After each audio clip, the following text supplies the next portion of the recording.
찬양 드림으로 화요일 새벽 기도회를 시작하겠습니다. 310장입니다.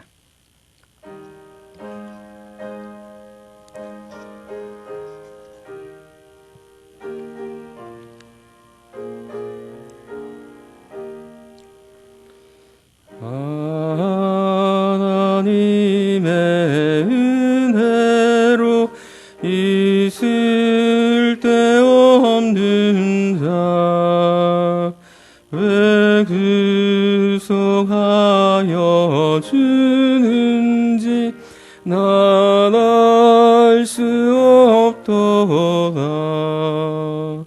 내가 믿고 또 의지함은 내 모든 형편 아시는 주님 늘 보호해 주실 것을 나는 확실히 아네. 왜 내게 굳센 믿음과 또 복음 주셔서 내 마음이 항상 변한지 난 알 수 없도다. 내가 믿고 또 의지함은 내 모든 형편 아시는 주님 늘 보호해 주실 것을 나는 확실히 아네. 왜 내게 성령 주셔서 내 마음 감동해 주 예수 믿게 하는지 난 알 수 없도다. 내가 믿고 또 의지함은 내 모든 형편 아시는 주님 늘 보호해 주실 것을 나는 확실히 아네. 주 언제 강림하실지 혹 밤에 혹 낮에 또 주님 만날 그것도 난 알 수 없도다. 내가 믿고 또 의지함은 내 모든 형편 아시는 주님 늘 보호해 주실 것을 나는 확실히 아네. 네, 함께 묵상하실 하나님의 말씀은 로마서 3장 21절에서 31절까지의 말씀입니다.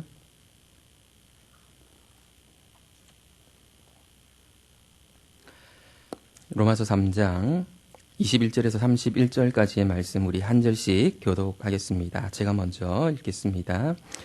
이제는 율법 외에 하나님의 한 의가 나타났으니 율법과 선지자들에게 증거를 받은 것이라.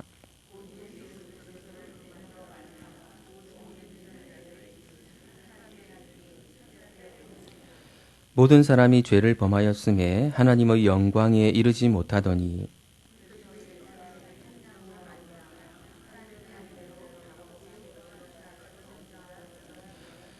이 예수를 하나님이 그의 피로써 믿음으로 말미암는 화목 제물로 세우셨으니 이는 하나님께서 길이 참으시는 중에 전에 지은 죄를 간과하심으로 자기의 의로우심을 나타내려 하심이니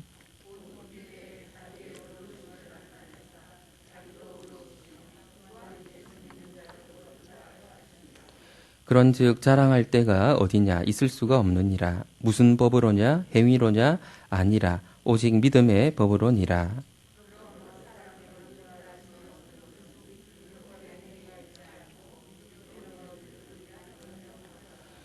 하나님은 다만 유대인의 하나님이시냐 또한 이방인의 하나님은 아니시냐 진실로 이방인의 하나님도 되시느니라.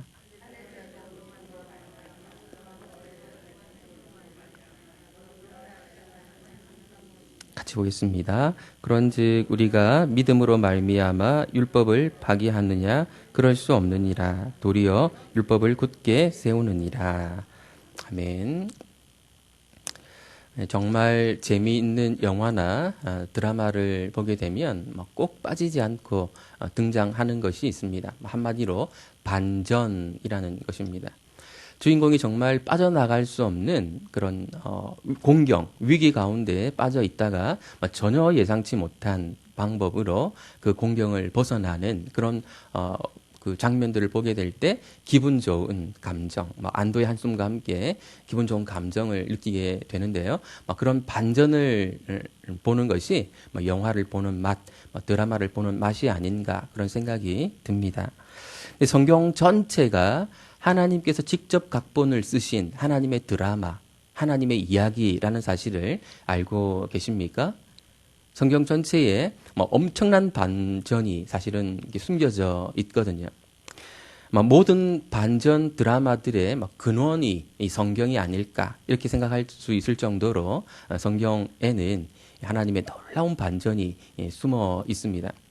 21절 말씀 제가 다시 한번 읽어보겠습니다. 이제는 율법 외에 하나님의 한 의가 나타났으니 율법과 선지자들에게 증거를 받은 것이라. 여기에 나오는 이제는 이라는 이 시간 부사어는요. 성경 전체의 반전을 이끄는 엄청난 이제는입니다. 단순하게 세 글자가 아니고요. 성경 전체 이야기의 반전을 이끄는 엄청난 이제는입니다. 지금까지 바울이 이야기해 온 것이 무엇입니까? 첫 질서 속에 있는 인간의 모습이 이러하다라는 사실을 1장부터 3장 20절까지 길게 설명해 왔습니다. 인류는 무서운 하나님의 진노 아래 있다는 것입니다. 그 하나님의 진노가 두 가지 형태로 나타났는데 첫 번째는 유기, 내버려 두심이었고 두 번째는 최종 심판이었습니다. 결국에 인류는 하나님의 최종 심판으로 멸망에 이르게 될 것이라는 것이죠. 문제는 거기서 벗어날 수 있는 사람이 한 사람도 없다라는 것이었습니다. 의인은 없나니 하나도 없으며 하나님의 심판을 피할 수 있는 사람이 하나도 없다는 것입니다. 이것이 현재 인류의 상태이기도 합니다. 한마디로 말하면 절망적인 거죠. 모든 인류는 사실은 절망적이라고 말할 수 있습니다. 그런데 하나님의 의가 나타났다고 오늘 본문이 말하고 있습니다. 이게 하나님의 의라고 하는 것은 언약 용어입니다. 하나님과의 관계 속에서 즉 언약을 잘 지켰을 때 주어지는 것이 이 하나님의 의죠. 사람을 의롭다고 인정해 주시는 것이라고 말할 수 있습니다. 근데 바로 앞에서 의는 하나도 없다고 말씀하셨는데 갑자기 어디서 사람을 의롭다고 인정해 주는 의가 나타난다는 말입니까? 이 의는 사실 갑자기 나타난 것은 아니라고 바울이 말합니다. 율법과 선지자들로부터 증거를 받은 것이라고 말합니다. 우리가 이번에 로마서를 지금 묵상하고 있는데 로마서를 묵상하기 전에 묵상했던 본문이 무엇이었습니까? 이사야서였지요. 이사야서에도 보면 하나님께서 심판하신다. 모든 인류는 하나님의 심판 아래에 있다라고 이야기하면서도 여호와의 종의 사역을 통해서 새로운 길이 있을 것임을 암시하고 있지 않았습니까? 그래서 율법과 선지자, 구약 성경은 사실은 밑밥을 계속 깔아왔던 거죠. 하나님의 심판 아래에 있지만 새로운 길이 있을 것임을 암시해 왔었습니다. 그런데 그 하나님의 의가 누구에게 어떤 방식으로 주어지는가 이것이 중요한 것이겠죠. 너무너무 중요한 이야기이기 때문에 너무 중요한 사실이기 때문에 우리가 좀 더 귀담아 들을 필요가 있습니다. 23절 말씀 우리가 잘 알고 있는 하지만 사실은 그렇게 단순하지 않은 쉽지 않은 내용인데요. 22절 말씀을 같이 한번 읽어보겠습니다. 곧 모든 믿는 자에게 미치는 하나님의 의인이 차별이 없느니라. 그래서 예수 그리스도를 믿음으로 하나님의 의를 얻는다, 이런 내용이 나오는데요. 예수 그리스도는 갑자기 등장하신 인물이 아니고 구약과 긴밀하게 연관되어 있는 그런 인물이시거든요. 이 신구약 성경 전체를 하나님의 이야기로 볼 때 구약에 언급되었던 여러 가지 약속들을 성취하시고, 그래서 인간의 문제를 해결해 주시기 위해서 오신 분이 예수님이시기 때문에 구약과 연관지어서 예수님을 이해하는 것이 예수님을 바르게 이해하는 것입니다. 그래서 예수님을 믿는다는 말은 예수님이 오셔서 행하신 일이 구약의 모든 약속을 성취하시려고 신실하게 행하신 일인 것을 믿는 것을 의미합니다. 조금 어렵게 느껴질 수 있을지도 모르겠는데요. 사실 이 구절, 방금 읽었던 이 로마서 3장 22절은 요즘에도 우리 신약 성경을 연구하는 학자들 사이에서 굉장히 논쟁이 되고 또 논의가 많이 되고 있는 그런 구절입니다. 우리가 갖고 있는 성경은 번역 성경이거든요. 원문이 아니잖아요. 원래 신약 성경은 헬라어로 기록이 되었는데 이 구절은 헬라어로 좀 그대로 표현을 하면 피스티스 크리스투라는 그 구문인데, 예수 그리스도를 믿음으로라고 번역할 수도 있지만 예수 그리스도의 신실하심으로라고 번역할 수도 있습니다. 지금까지 우리는 번역된 성경을 갖고 있었는데 전자의 번역만을 들어왔었거든요. 근데 제가 좀 어려운 얘기들은 좀 생략하고, 중요한 것은 무엇인가 하면 예수님께서 행하신 일 때문에 우리가 제대로 믿는 자, 참 하나님의 백성이 될 수 있게 되었다라는 것입니다. 복음서를 보면 어떤 내용들이 나옵니까? 예수님께서 여러 병자들을 고쳐주시는 내용이 나오지 않습니까? 예수님이 여러 병자들을 고쳐주셨을 때 고침받은 사람들이 예수님께 영광을 돌리는 것이 아니고 하나님께 영광을 돌려요. 본인이 고침받은 그 사실을 감사하면서 하나님께 영광을 돌립니다. 하나님이 어떤 분이신지, 자기를 회복시켜주기 원하시는 분이신지를 예수님의 사역을 통해서 깨닫게 되어서 하나님이 어떤 분이신지를 비로소 알게 되었다는 것이죠. 예수님을 통해서 하나님을 바르게 믿게 된 것입니다. 이것을 바울은 27절에서 믿음의 법이라고 표현합니다. 믿음의 법. 사실 성경에 자주 나오는 표현은 아니지만 매우 중요한 표현이고, 바울이 사실은 믿음이라고 표현하고 있지만 그 믿음이라고 하는 표현이 사실은 믿음의 법인 경우가 앞으로 많이 나올 것입니다. 믿음의 법이 무엇인가 하면 예수님의 신실하심으로 말미암아 하나님을 바르게 믿는 신실한 하나님의 백성들이 만들어지는 원리, 이것이 믿음의 법입니다. 조금 어려운 내용이죠. 복음을 듣다 보면 예수님의 아름다우심을 발견하게 되고 그분과 온전히 연합되고 싶은 마음이 막 생겨나게 됩니다. 그렇지 않습니까? 그러면서 신실한 하나님의 백성이 막 되어가는 거죠. 예수님 닮은 사람이 되어가는 것이죠. 그러니까 율법을 지킴으로 신실한 성도가 되는 것이 아니라 예수님과의 신비한 연합으로 참 하나님의 백성, 신실한 성도가 되어가는 것입니다. 따라서 관건은 예수님을 얼마나 알고 그분께 나 자신을 얼마나 내어드리느냐에 있는 것입니다. 예수님을 많이 알고 자신을 많이 내어드리는 성도일수록 더 참된 하나님의 백성의 모습, 더 신실한 성도의 모습을 드러내게 될 것이 뻔한 것이죠.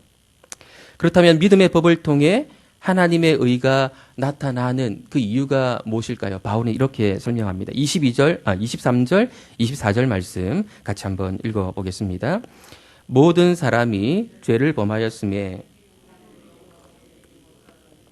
그리스도 예수 안에 있는 속량으로 말미암아 하나님의 은혜로 값없이 의롭다 하심을 얻은 자 되었느니라.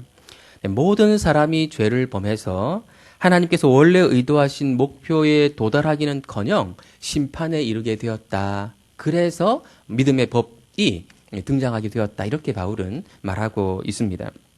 근데 여기서 바울의 한 가지 표현을 좀 유심히 살펴볼 필요가 있습니다. 바울은 모든 사람이 죄를 범하였음에 하나님의 영광에 이르지 못하더니 이렇게 표현하고 있습니다. 하나님께서 원래 사람들에게, 원래 인간들에게 가지고 계셨던 목표치가 굉장히 높았다는 사실을 여기서 언급하고 있습니다. 사람이 겨우 구원받는 정도, 겨우 죄 문제 해결되는 정도에 도달하기를 하나님은 원하셨던 것이 아니고 하나님의 영광에 이르기를 원래 기대하셨다는 것입니다. 그러니까 하나님이 우리 각자에 대해서 갖고 계셨던 그 기대치가 뭐 얼마나 높았는지를 생각하면 하나님이 어떤 분이신지를 좀 더 잘 알 수 있겠죠. 부모가 자녀에 대해서 기대치가 낮다면 그건 좀 부모의 마음일까 싶습니다. 근데 어떤 자녀에 대해서도 기대치가 높을 수밖에 없는 거죠. 사랑한다면 이렇게 정말 나보다 더 훌륭한 그런 인재가 되기를 원하는 마음이 사랑하는 부모님의 그런 마음이 아니겠습니까? 하나님의 마음도 사람을 처음 창조하셨을 때 하나님의 영광에 이르기를 기대하셨습니다. 영광스러운 존재, 하나님의 성품으로 살아가는 존재 만드는 것을 하나님께서 목표하셨다는 것입니다. 그런데 사람이 죄를 범함으로 그 목표 근처에도 가지 못하게 된 것이죠. 하나님의 심판에 이르게 된 것입니다. 그러나 감사하게도 하나님은 당신의 목표를 저버리지 아니하시고 믿음의 법이라고 하는 새로운 원리를 도입하심으로 여전히 하나님의 그 목표를 이루어 가려고 하시는 것입니다. 우리로 하여금 복음을 잘 듣고 믿고 따르게 하심으로써 하나님의 영광, 하나님의 성품을 드러낼 수 있는 자로 살아갈 수 있도록 그 길을 열어놓으셨다는 것입니다. 지금보다 훨씬 인간다운 그리고 하나님 닮은 모습으로 살아가기를 하나님은 원하고 계십니다. 그런 모습으로 살아갈 수 있는 저와 여러분들 되시기를 바랍니다. 그런데 믿음의 법이라는 완전히 새로운 원리가 어떻게 등장 가능하게 되었을까? 우리가 이 부분을 자세히 살필 수는 없고요. 한번 읽어보기만 하겠습니다. 25절, 26절 같이 한번 읽어보겠습니다. 이 예수를 하나님이 그의 피로써 길이 참으시는 중에 전에 지은 죄를 간과하심으로 자기의 의로우심을 나타내려 하심이니 곧 이때에 자기의 의로우심을 나타내사 자기도 의로우시며 또한 예수 믿는 자를 의롭다 하려 하심이라. 간단하게 말하면 하나님이 예수님을 화목제물, 즉 희생제물로 삼으심으로써 이 일이 가능하게 되었다라는 것입니다. 네. 그래서 우리가 예수님을 찬양하고 예수님께 감사를 드리는 것이죠. 그리고 하나님의 은혜에 감사하는 것이죠. 로마서는 자세히 살피려면 한도 끝도 없이 살펴야 될 것들이 많이 있습니다. 한 절 가지고 사실은 한 설교 전체를 할 수 있을 정도로 그 내용 자체가 굉장히 깊은데요.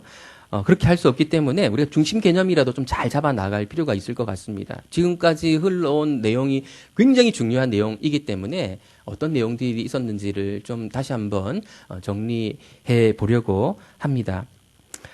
지금까지 바울이 말했던 것을 좀 정리해서 말씀드리면 인류는 무서운 하나님의 진노 아래에 있어서 최종 심판으로 끝날 수밖에 없는 그런 공경에 빠져 있었다는 것입니다. 유대인들이 율법 가진 것을 자랑했지만 사실 율법은 그들을 의롭게 만드는 데 도움을 주지를 못했습니다. 오히려 율법은 죄가 무엇인지를 깨닫게 해주므로 하나님의 심판 아래에 있다는 사실을 확증해 주었습니다. 근데 그 율법의 역할을 이방인들에게는 양심이 감당했거든요. 그 양심을 통해서 자신이 죄인이라는 사실을 누구나 깨달을 수 있게 되었습니다. 어떤 사람도 그래서 스스로 공경에서 빠져나갈 수 없는 그런 상황에 처하게 되었다는 것을 바울이 앞에서 강조했었습니다. 그런데 하나님의 의, 원래는 율법을 철저하게 지킴으로써 얻을 수 있는 것이 그 언약을 지킴으로써 주어지는 하나님의 의인데 그 하나님의 의가 율법을 지키는 방식으로는 인간에게 주어질 수 없는 상황에 이르게 되었기 때문에 하나님이 다른 길을 통해서 그 하나님의 의를 주시게 되었다라는 것입니다. 그것이 바로 믿음의 법 또는 믿음의 원리라는 것입니다. 예수님이 신실하게 사셨고 그 신실하게 사신 예수님이 당신을 따르는 백성들을 신실하게 만들어 가시는 원리. 그러니까 우리가 지금 좀 심실해졌다면 우리가 노력해서 된 것이 아니고 예수님이 우리를 그렇게 만드셨다는 것이죠. 그래서 우리가 매주마다 예수님 이야기, 복음을 듣지 않습니까? 특별히 또 우리 목사님은 복음을 또 잘 설명을 하시려고 애를 많이 쓰시거든요. 매주마다 예수님의 그 아름다우심을 설교하시는데 그 예수님의 아름다우심을 들을 때 내 마음도 막 좀 더 예수님 닮고 싶고 신실해지고 싶은 마음들이 생겨나지 않습니까? 그런 방식으로 우리를 하나님의 참 백성 만들어가는 그 원리가 믿음의 법이라는 원리입니다. 율법, 이렇게 하십시오, 저렇게 하십시오, 이런 일을 해야 됩니다 라는 방식이 아니고 예수님의 아름다우심을 보게 함으로 그분을 닮아가고 싶은 마음이 자연스럽게 우러나오게 하는 이런 방식으로 하나님의 백성 만들어지는 원리가 믿음의 법 법이라는 원리입니다. 우리는 그렇게 지금 신실한 백성 되어가고 있는 것이죠. 이것을 바울이 용어로 믿음의 법입니다. 이렇게 하나님 백성 되는 것이 믿음의 법입니다라고 설명해 주는 것입니다. 우리는 그렇게 살아왔는데 그 용어를 한번 정의해 보는 것이죠. 근데 바울은 이 믿음의 법과 관련해서 우리도 궁금하게 여길 수 있는 세 가지 질문을 하고 답변을 합니다. 로마서는 항상 이런 식이에요. 바울이 로마서를 기록할 때 중요한 명제를 제공하고 난 이후에 항상 질문을 하고 답변을 하고 그리고 마무리 정리하는 방식으로 로마서 계속 이루어져 있습니다. 이 세 가지 질문과 답변을 통해서 믿음의 법이 무엇인지 좀 더 정확하게 이해할 수 있고 그리고 우리에게 적용점도 제시를 해 줍니다. 이 세 가지 질문과 답변이 무엇인지 한번 보면서 마무리하도록 하겠습니다. 27절, 28절 말씀 같이 한번 읽어보겠습니다. 그런즉 자랑할 데가 어디냐 있을 수가 없느니라.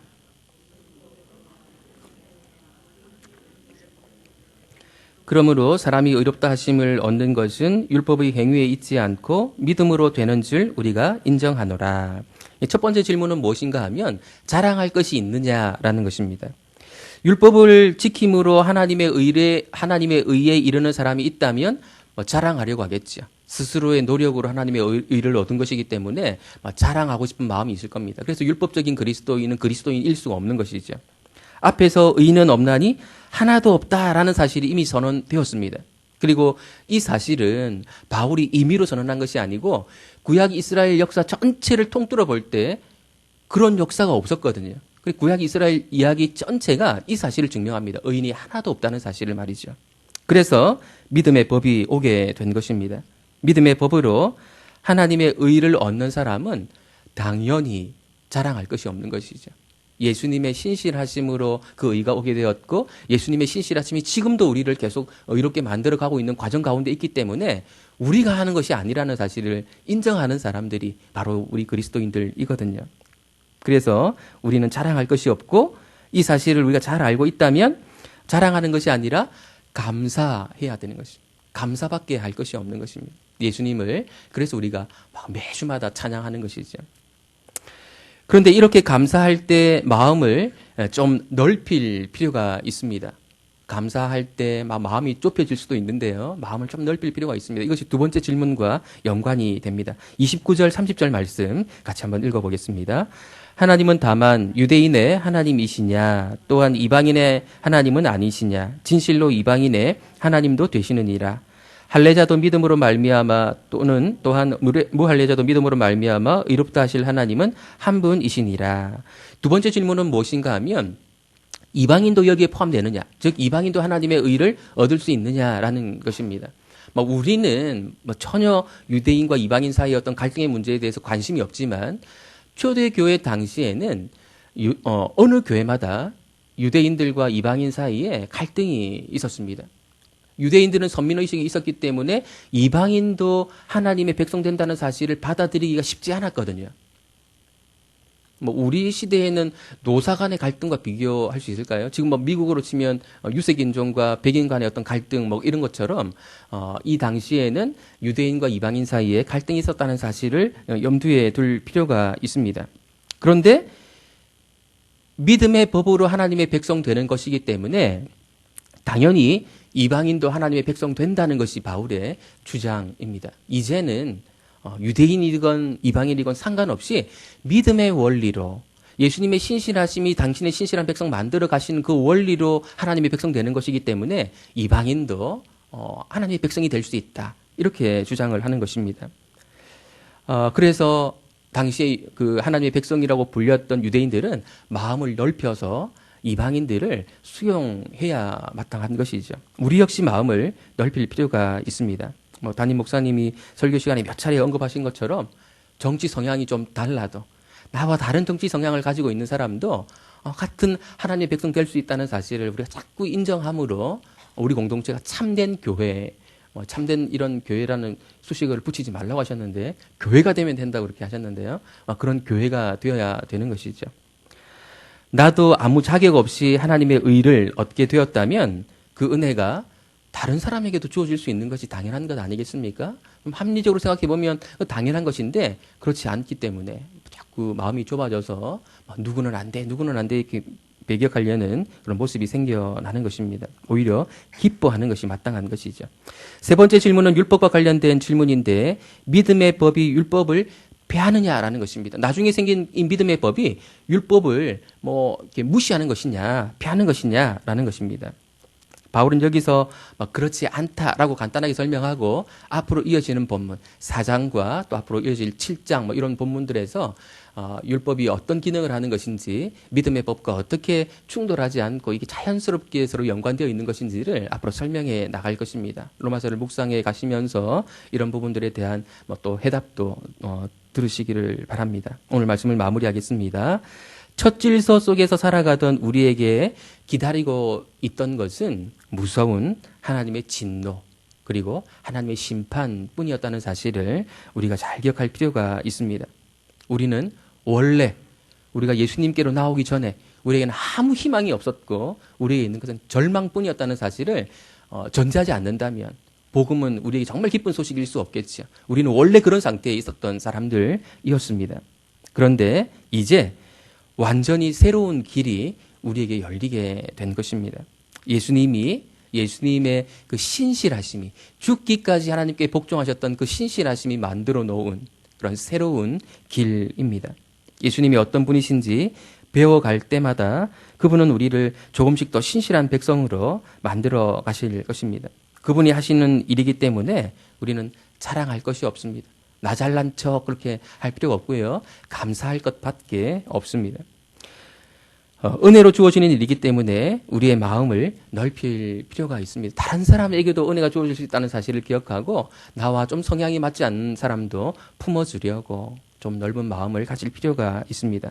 아직도 첫 질서 속에서 살아가는 분이 계십니까? 내가 뭔가를 잘해서 하나님께 잘 보여서 구원에 이르리라 그런 생각으로 살아가는 겉으로는 아닌 것 같은데 은연히 그렇게 살아가는 분이 계실지도 모르겠습니다. 이제는 예수님으로 말미암아 살아가는 그런 시대가 도래했습니다. 예수님이 신실한 백성 만들어 가시는 그 원리가 이미 도래했기 때문에 그 방법으로 하나님의 의를 얻을 수 있는 그 길이 열렸기 때문에 그 길로 나아감으로 하나님의 의를 얻으시는 저와 여러분들 되시기를 예수님의 이름으로 축원드립니다. 기도하겠습니다. 하나님 아버지, 우리가 어떤 상황에 있었는지를 바울이 쭉 설명해 왔습니다. 우리 힘으로 하나님의 의에 이를 수 없는 상태. 그래서 결국 내버려지고 하나님의 최종 심판에 이를 수밖에 없는 그런 상황 가운데 있었던 저희들이었음을 로마서를 묵상하며 알게 됩니다. 하지만 하나님이 그런 상태로 내버려 두지 않으시고 하나님의 의를 얻을 수 있는 완전히 새로운 길을 우리에게 열어주셨음을 오늘 함께 묵상하고 하나님께 감사를 드립니다. 어떻게 이 길이 우리에게 도래하게 되었는지를 잘 기억하고 감사함으로 살아갈 수 있는 우리가 될 수 있도록 도와주시고 예수님과 온전히 연합되는 일에 우리의 마음을 더 집중할 수 있도록 은혜 내려 주옵소서. 그래서 예수님의 의도하신 바 하나님의 영광에 이르는 그런 참 신실한 백성들로 성숙되어져 갈 수 있도록 은혜 내려 주옵소서. 예수님의 이름으로 기도드립니다. 아멘. 하늘에 계신 우리 아버지여, 이름이 거룩히 여김을 받으시오며 나라의 임하옵시며 뜻이 하늘에서 이룬 것 같이 땅에서도 이루어지이다. 오늘날 우리에게 일용할 양식을 주옵시고 우리가 우리에게 죄 지은 자를 사하여 준 것 같이 우리 죄를 사하여 주옵시고 우리를 시험에 들게 하지 마옵시고 다만 악에서 구하옵소서. 대개 나라와 권세와 영광이 아버지께 영원히 있사옵나이다. 아멘. 네, 몇 가지 말씀을 생각하며 기도하겠습니다. 이제 우리에게 온 구원의 길을 하나님 다시는 놓치지 않겠습니다. 예수님을 알아가는 일에 게으르지 않게 하시고 하나님께서 원래 목표하셨던 하나님의 영광에 이르는 자로 살아가기 원합니다. 그렇게 고백하며 기도했으면 좋겠습니다. 그리고 코로나 사태가 움츠러들지 않고 계속 여기저기서 또 산발적으로 확산되는 추세에 있습니다. 또 교회가 또 목회자가 또 연관되는 경우가 있어서 더욱 마음이 아픈데요. 하나님께서 불쌍히 여겨 주시기를 그리고 또 다른 사람들을 배려하는 성숙함으로 또 이 위기를 함께 잘 극복해 나갈 수 있도록 해달라고 우리 함께 기도하겠습니다. 그리고 각자 개인 기도 제목으로 기도하시다가 자유롭게 돌아가시겠습니다.